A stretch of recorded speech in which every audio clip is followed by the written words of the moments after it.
நண்பா வணக்கம். தமிழக வெற்றி கழகத்துல கூட்டணி குறித்து காங்கிரஸ் கட்சியினர் பேச்சுவார்த்தை நடத்திருக்காங்க. இது சமூக வலைதளங்களை ரொம்பவே பேசும் பொருளா இருக்கு. அது மட்டும் இல்லாம ஒரு கட்சியில கூட்டணியா இருக்காங்க. அவங்க அந்த கட்சியை விட்டுட்டு தமிழக வெற்றி கழகத்துல இணைறாங்கன்னா நம்ம தமிழக வெற்றி கழகத்தினுடைய ஸ்ட்ரென்த் என்னன்னு சொல்லிட்டு அந்த கட்சி உணர்ந்திருக்குது. ஒரு மாநில கட்சியே தமிழக வெற்றி கழகத்தை அணுகி வராங்கன்னா அப்போ அந்த கட்சியுடைய பலம் என்ன, மக்களுடைய செல்வாக்கு என்ன, மக்கள் எவ்வளவு ஒத்துழைக்கிறாங்க, அந்த விஷயத்தை அவங்க உணர்ந்ததால மட்டுமே தான் தமிழக வெற்றி கழகத்தை காங்கிரஸ் கட்சியினர் நாடி வந்திருக்கிறாங்க. இது ஆளுங்கட்சிக்கு ரொம்பவே பதட்டத்தையும் பயத்தையும் உருவாக்கும். அது மட்டும் இல்லாம காங்கிரஸ் கட்சியினர் தமிழக வெற்றி கழகத்துக்கு ஒரு சில நிபந்தனை எல்லாம் வச்சிருக்காங்க.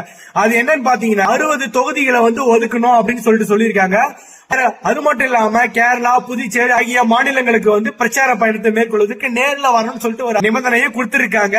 இது குறித்து தமிழக வெற்றி கழக தலைவருமான தளபதி விஜய் அவர் கட்சியினுடைய நிர்வாகிகளுடன் ஆலோசனையை மேற்கொண்டு கூட்டணி கட்சியா என்ற விஷயத்தை வெகு விரைவிலே அறிவிக்க போறாரு. இது ரொம்பவே வரவேற்கத்தக்கது. மக்களாகிய நீங்க இந்த விஷயத்தை எப்படி பாக்குறீங்க? ஒரு கட்சி மேலும் மேலும் செல்வாக்கு அடையுது, வலுவடையுது என்ற பட்சத்துல கண்டிப்பாக தமிழக வெற்றி கழகம் 2024 வெற்றியே தீரும். பொறுத்திருந்து பார்ப்போம். நீதி வெல்லும்.